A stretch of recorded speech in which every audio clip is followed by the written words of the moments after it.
Okey, seterusnya kita pergi kepada slide yang ketujuh. Haiwan yang bernafas menggunakan kulit lembap. Okey. So, proses pertukaran gas iaitu di antara oksigen dan juga karbon dioksida berlaku pada kulit lembap. Okey, pada kulit haiwan. Okey, kenapa? Kerana haiwan yang bernafas menggunakan kulit lembap, okey, lapisan kulit dia adalah nipis. Okey, jadi senang untuk berlakunya proses pertukaran di antara oksigen dan juga karbon dioksida. Okey. So, kulit lembap. Okay, apa fungsi kulit lembap? Sama sahaja seperti organ pernafasan yang lain, menyerap oksigen daripada udara masuk ke dalam tubuh dan menyingkirkan karbon dioksida. Cuma beza dia, okey, proses ini berlaku di kulit. Okey, kulit haiwan yang lembap lah. Okey, kalau kering tak jadi. So, kita tengok, okey, antara contoh haiwan yang bernafas menggunakan kulit lembap adalah katak, lintah, siput dan juga cacing. Okey. So, kalau kita tengok dekat sini, okey, memandangkan haiwan-haiwan ini mempunyai kulit yang lembap, so pertukaran gas akan berlaku di bahagian kulit dia. Okey. Kalau let's say kita letakkan haiwan-haiwan ini di kawasan yang kering, okey, tak lembap lah. So, kulit dia akan menjadi kering. So, bila kulit dia jadi kering, okey, proses pertukaran gas antara oksigen dan karbon dioksida tidak akan berlaku. Okey, sebab dia hanya boleh berlaku apabila keadaan kulit dia lembap. Okey, so ini antara contoh haiwan-haiwan lah. Okey, untuk katak ada keistimewaan sedikit. So, kita akan tengok lepas ni. Okey. Okey, seterusnya kita akan pergi kepada slide yang ke-9. Haiwan yang bernafas menggunakan spiracle. So, apakah antara contoh haiwan yang bernafas menggunakan spiracle? Okey, tadi Ustaz dah terangkan. Ingat S, ingat serangga. Okey, antara contoh adalah belalang, pepatung dan juga beluncas. Serta serangga-serangga yang lain lah. Ini antara contoh. So, di mana terletaknya bahagian spiracle? Kebiasaannya spiracle, okey, berada di bahagian belakang. So, kalau macam belalang ni, okey, dekat sini. Dekat sinilah bahagian spiracle dia. Dia ada rongga, okey, dekat bahagian belakang badan dia. Sama juga dengan pepatung dan juga untuk beluncas. Okey, dia ada lubang pernafasan dia. Okey. So, kita tengok contoh. Okey, seandainya kita rendam kepala serangga. Dalam kes ni, kita rendamkan kepala belalang. Okey, kita rendamkan kepala belalang ke dalam air. Nescaya belalang tu tak akan mati. Dia akan hidup je macam biasa. Tak ada masalah pun, dia tak akan mati. Sebab apa? Okey, hal ini disebabkan belalang itu dapat bernafas melalui spiracle yang terletak pada belakang badan dia.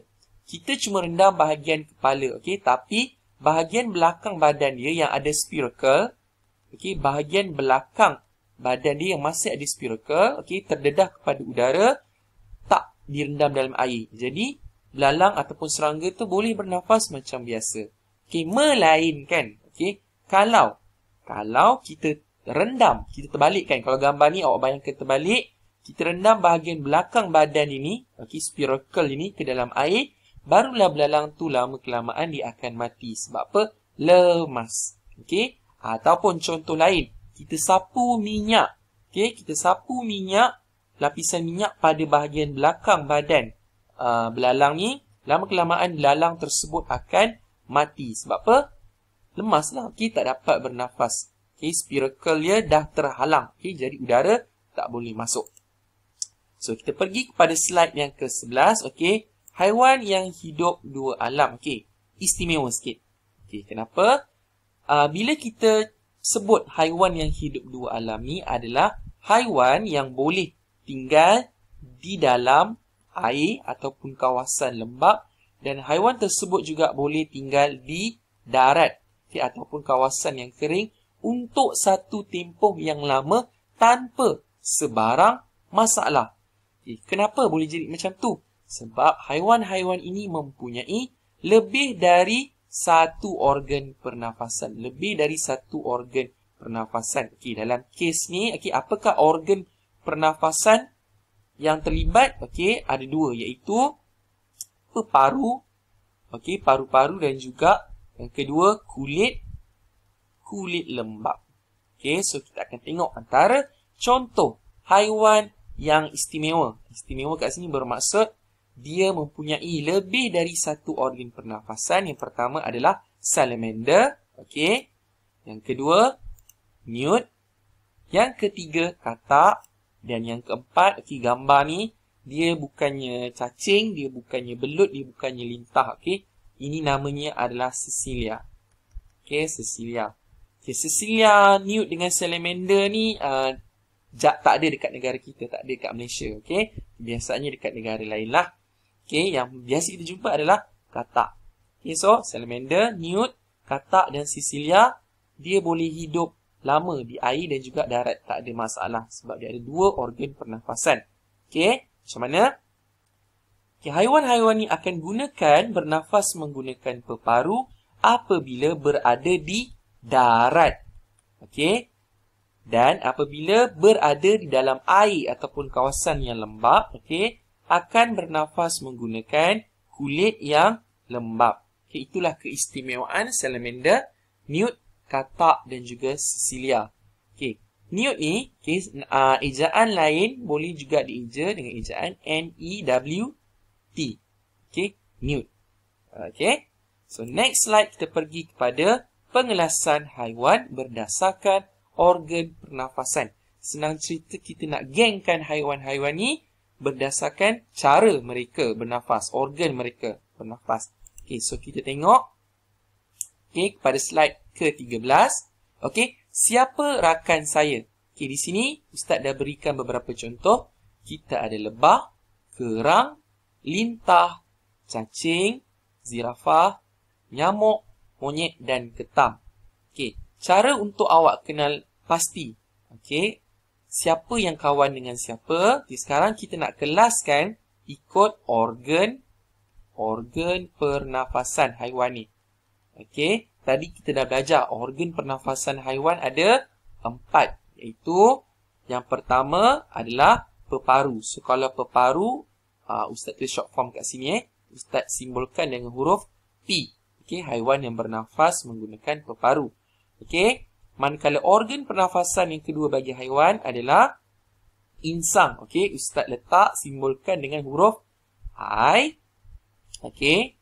Kemudian organ pernafasan yang ketiga ada haiwan yang bernafas okey menggunakan peparu insang. Kita ada spiracle, so Ustaz letak huruf S. Okey, dan yang keempat okey haiwan yang bernafas menggunakan yang keempat ada haiwan yang bernafas menggunakan kulit lembab. So Ustaz wakilkan dengan huruf KL. Okey, KL.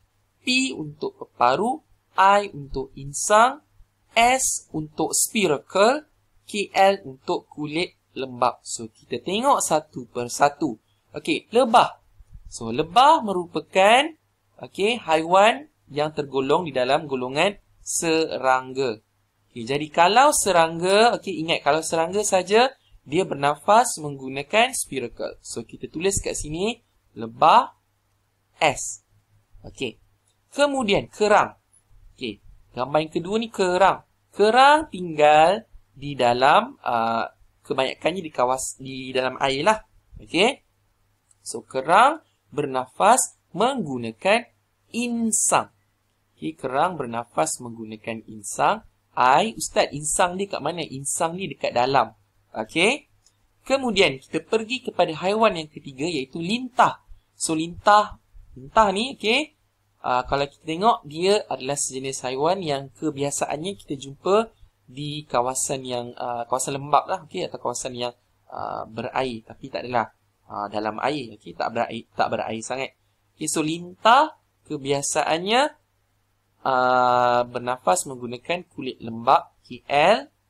Cacing, okey, tadi Ustaz dah tunjukkan contoh dalam slide sebelum ni. Okey, so cacing bernafas menggunakan kulit lembab, KL. Okey, zirafah.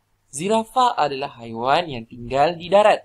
So, zirafah adalah haiwan yang bernafas menggunakan peparu. P. Okay. Next, nyamuk. Nyamuk adalah serangga. Jadi, dia bernafas menggunakan spiracle. S. Monyet. Monyet tinggal di darat.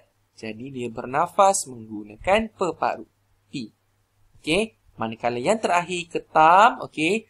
Ketam bernafas menggunakan insang. Okay. Huruf I. Okay. Jadi, bila awak dah tahu organ pernafasan setiap haiwan ni, baru kita boleh kelaskan dia mengikut kumpulan.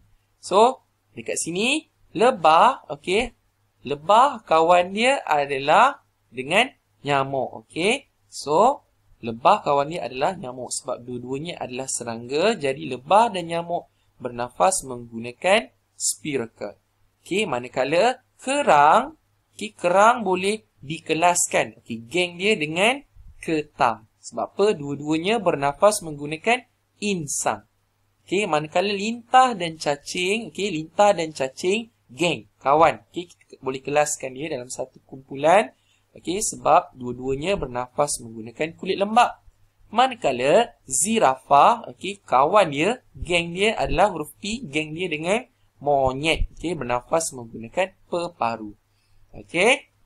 Jadi, kita tengok kepada slide yang ke-14. Ini adalah contoh pengelasan haiwan. Kita kelaskan haiwan tu mengikut organ dia. So, kat sini organ pernafasan haiwan ada 4. Iaitu peparu, insang, kulit lembap dan spiracle. So, inilah tadi kita dah buat tadi. Zirafah dengan monyet, kerang dengan ketam, cacing dengan lintah, nyamuk dengan lebah. Okey. Next, kita pergi kepada slide seterusnya. Bagaimana pula dengan organ pernafasan haiwan berikut? Okay, sebagai contoh, berudu. Okay, berudu ni merupakan anak katak lah. Okay, berudu dan juga katak. Okay, sama ke tak sama? Okay, pada peringkat berudu, okay, berudu bernafas menggunakan insang. Okay, ketika kecil, okay, dalam keadaan berudu, okay, masih lagi dalam bentuk berudu, akan bernafas menggunakan insang. Tapi sebaik sahaja dia berubah menjadi katak, okay, dia akan, daripada insang, dia akan bertukar, bernafas menggunakan kulit lembap dan juga peparu. Okay, masa kecil, masa jadi berudu, dia pakai insang. Tapi bila dia jadi katak, dia akan bernafas menggunakan kulit lembap dan juga peparu. Okay, beza ya. Next, okay. Jejentik, okay, larva bagi nyamuk, okay, dan juga nyamuk dewasa. Okay, so, ketika dalam keadaan, dalam bentuk jejentik, okay, jejentik bernafas menggunakan insang. Okay, jejentik bernafas menggunakan insang. Tapi, apabila jejentik tu dah berubah menjadi nyamuk, okay, nyamuk dewasa, okay, organ pernafasannya juga turut berubah. Okay, kalau jejentik, masa dia dalam bentuk jejentik, dia bernafas menggunakan insang. Tapi apabila dah jadi nyamuk, dah besar, dia akan bernafas menggunakan spiracle. Okay, spiracle kat bahagian belakang badan. Okay, sebab nyamuk juga adalah sebahagian daripada serangga. Okay, so untuk tugasan PDPR, kelas 14 Julai, okay, lepas tonton video-video ni, okay, jawab kuis yang Ustaz dah nyatakan, yang Ustaz dah berikan panduan, ikut saja panduan. Okay, sekian saja untuk PDP kita pada minggu ini. Okay, pada untuk PDP yang akan datang, insyaAllah kita akan masuk pada subtopik 3.2, haiwan vertebrata. Okay, sekian. Assalamualaikum warahmatullahi wabarakatuh.